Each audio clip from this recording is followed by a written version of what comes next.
வீர் ஸ்லங்கா இம்தியாஸ் ஆஜியாருக்கு தான் இது நாங்கள் பேசுகிறோம். தெஹிவல இபினீசர் பள்ளியோட சம்பந்தப்பட்ட வீர் ஸ்லங்கா இம்தியாஸ் ஆஜியார் அவருக்கு தான் இது பேசுகிறோம். அஸ்ஸலாமு அலைக்கும் வரஹ்மத்துல்லாஹி வபரகாத்துஹு. ஏப்ரல் 10 அதாவது இந்த மாதம் 10 அந்த இபினீசர் பள்ளியில் முர்ஷித் அப்பாசி ஹசரத் அவர்கள் பேசின அந்த ஹொத்துபாக்கு பிறகு அந்த பள்ளியில் ஏற்பட்ட அந்த சின்ன பிரச்சனையை வீடியோ பண்ணி அந்த வீடியோ சோஷியல் மீடியாவில் ஷேர் பண்ணப்பட்டுச்சு. அதில் அந்த பிரச்சனையை செல்லப்பட்டு என்ன சொன்னாங்கன்னா, இம்தியாஸ் ஹாஜியார்ட பள்ளியில் தான் இந்த பிரச்சனை, ஷியா சுன்னி பிரச்சனையை பேசி ஈரானுக்கு எதிராக பேசி எங்கே பேசினாங்க, இம்தியாஸ் ஹாஜியார்ட பள்ளியிலேருந்து ஒரு வீடியோன்னு வந்துச்சு. இப்போ நாங்கள் அதே அன்று நாங்களும் ஒரு வீடியோ ஒன்று போட்டோம். அந்த வீடியோவில் முக்காவாசி, அதாவது முழுதாக நாங்கள் பேசினோம் வந்து முர்ஷித் அப்பாஸ் ஹசரத் அவர்களோட ஜும்மா அதை பற்றி தான் பேசினோம். ஏன் சமூகத்தை பிளவுபடுத்துறீங்க, ஏன் சமூகத்தில் பிரச்சனை உண்டாக்குறீங்கன்னு தான் கேட்டு ஒரே ஒரு சின்ன சப்ஜெக்ட் ஒன்று மட்டும் சொன்னோம். என்னன்னா, ஹசரத் அவர்களே, நீங்கள் பேசின இந்த ஹுத்பாவின் காரணத்தினால இந்த பள்ளியை கெட்டத்துக்கு முன்னுக்கு வந்த இம்தியாஸ் ஆஜியாரை பற்றி பாருங்கள், அவரை பற்றி பேசுகிறாங்க, அவர்கிட்ட பள்ளின்றாங்க. இது அவர்கிட்ட பள்ளி இல்லை. சில ஆட்கள் அவர் முன்னுக்காவி கெட்டினத்துக்கு சில ஆட்கள் டொனேஷன் கொடுத்தாங்க. எனக்கு தெரிஞ்ச ஒரு ஆளும் ஒரு டொனேஷன் கொடுத்தாரு என்று நான் எங்களோட வீடியோவில் சொல்லிக்கிறேன்.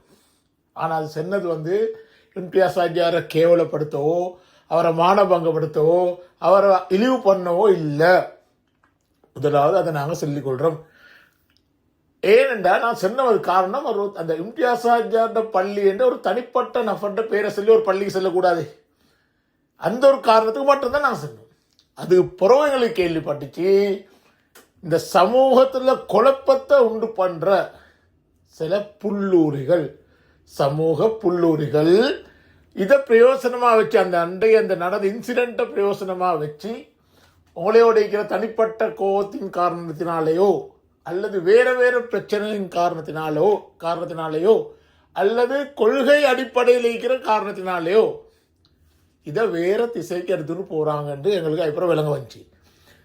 அந்த சில புல்லூரிகள் என்ன செஞ்சுக்கிறாங்க, அவங்களும் ஒரு வீடியோன்னு போட்டிக்கிறாங்களாம், இம்தியாஸ் ஆஜியார் இந்த பள்ளியை சும்மா கெட்டல, அவர் வந்து எல்லா இடத்துலையும் டொனேஷன் எடுத்து தான் கட்டினார், வெளியூர்லாம் டொனேஷன் கட்டினார், மற்றவங்கள்ட்ட சல்லி எடுத்து கட்டினார் என்று நம்ம எல்லாம் பேசிக்கிறாங்களாம் என்று தான் எங்களுக்கு கேள்விப்பட்டுச்சு.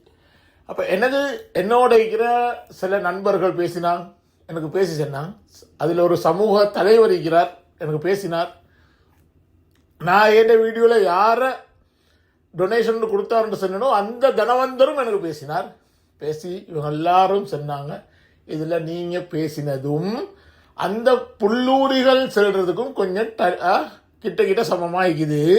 அதே கருத்தை கொண்டாடுறது இம்தியாஸ் ஆஜியார் ஊரெல்லாம் டொனேஷன் எடுத்தமா இவங்களோட வீடியோவில் செல்லப்பட்டிக்குது. இதை கொஞ்சம் கரெக்ட் பண்ணினா நல்லம். விசேஷமாக அந்த தனவந்தர், நான் சொல்லி கொடுத்தேன்னு சொன்ன அந்த தனவந்தர் இருக்கிறாரே, அவர் பேசி சில உண்மைகளை சொன்னார், சில சரித்திரங்களை சொன்னார். இம்தியாஸ் ஆஜியார் அந்த நேரம் அந்த காணியை அவரோட உம்மோட பேரில் பள்ளி ஒன்று கெட்டோன்னு மட்டும் அவரோட சொந்த சல்லியில் வேங்கினார். அப்போ அந்த ஊடோட தான் ஈஞ்ச அந்த காணி, அதில் தான் 5 நேரம் தொழுவை நடத்தி ஸ்டார்ட் பண்ணி ஜும்மா நடத்தினார். அதுக்கப்புறம் அந்த பள்ளியை கெட்டோனும், அந்த இடத்துல பெரிய உடைச்சி பள்ளி கெட்டோன்னு சொன்னத்தோட முடிவெடுத்ததோட அது முன்னுக்கு ஒரு காணி ஒன்றுச்சு. அது முன்னுக்கிற காணியை வேங்கி அதில் ஒரு தவறத்தால் ஒரு மடுவம் உண்டு செஞ்சு அதில் தொழுவை ஆரம்பிச்சுட்டு தான் இதை உடைச்சி பள்ளி கட்டினாரு, அந்த வேலையை ஸ்டார்ட் பண்ணினாருன்னு அந்த தனவந்தர் எனக்கு தனிப்பட்ட முறையில் சொன்னார். சொல்லிட்டு அந்த நேரமே இதெல்லாம் செய்யறதுக்கு பாரம் கொடுத்துக்கிறார். யாருக்கு? ஹனான் மௌலவிக்கு பாரம் கொடுத்தாராம் இதெல்லாம் செய்யறது. அதுக்கப்புறம் அவர் சவுத் ஆப்பிரிக்காவுக்கோ டென்சானியாக்கோ போன நேரம் அங்கே ஆக்சிடென்ட் ஆகி அதில் அவர் பெரிய பிரச்சனையில் இந்த நேரம் இந்த பள்ளியை கெட்ட வேலையில் நடக்கவுள்ள தான் இந்த நாசன தனவந்தரும் சின்னொரு ஹக்கொண்டு கொடுத்துக்கிறார். அதை தவிர இம்தியாஸ் ஆஜியார் யார்கிட்டையும் சல்லி ஒரு சாம் எடுக்கவும் இல்லை, யார்கிட்டையும் ஒரு டொனேஷன் கலெக்ட் பண்ணவும் இல்லை, அவரோட சொந்த சல்லியால் கெட்டினார்னு தான் அந்த தனவந்து இதை சொல்கிறார் எங்கள்கிட்ட. அப்போ இப்படியாப்பட்ட ஒரு சுச்சுவேஷனில் நீங்கள் சொந்த சல்லியால் உங்களோட உம்மோட பேரில் அந்த பள்ளியை கெட்டிய கொள்ள யாராவது வந்து நீங்கள் டொனேஷன் கலெக்ட் பண்ணினீங்க, அவர்கிட்ட சல்லி சேர்த்தீங்கன்னு சொன்னால் அது வந்து பெரிய ஒரு பாவம்.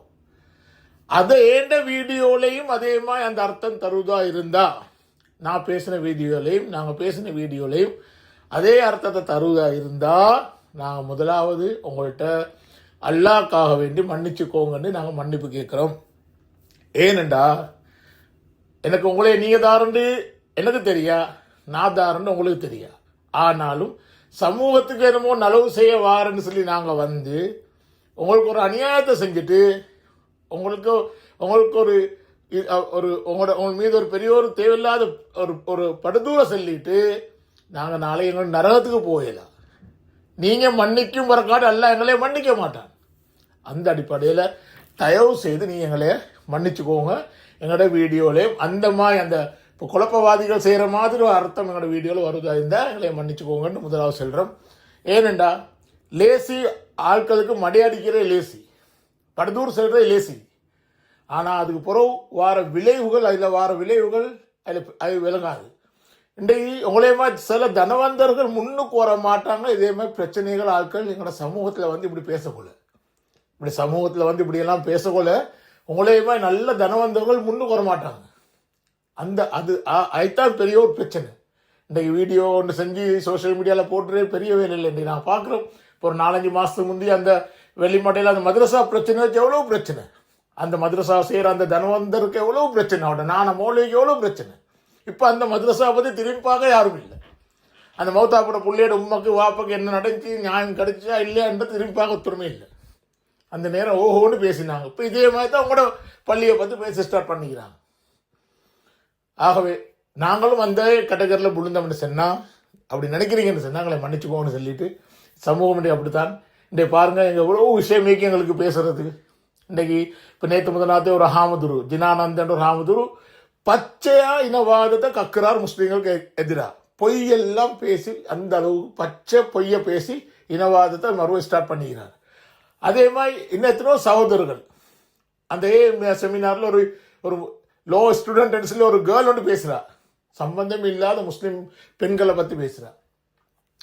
அதே மாதிரி கம்மம்பில் அவர்கள் சொல்கிறார், அவருடைய அந்த புக் ரிலீஸில் வச்சு ஜஹரானோட ட்ரெயின் ஆகின 300 பேர் முஸ்லீம் இளைஞர்கள் இன்றைக்கு சூசைடுக்கு எந்த நேரமும் ரெடி ஆகிக்கிறாங்க. நாடு முழுக்க 300 பேருக்கு வைக்கிறாங்க. அதுக்கு பதில் கொடுக்க யாரும் இல்லை.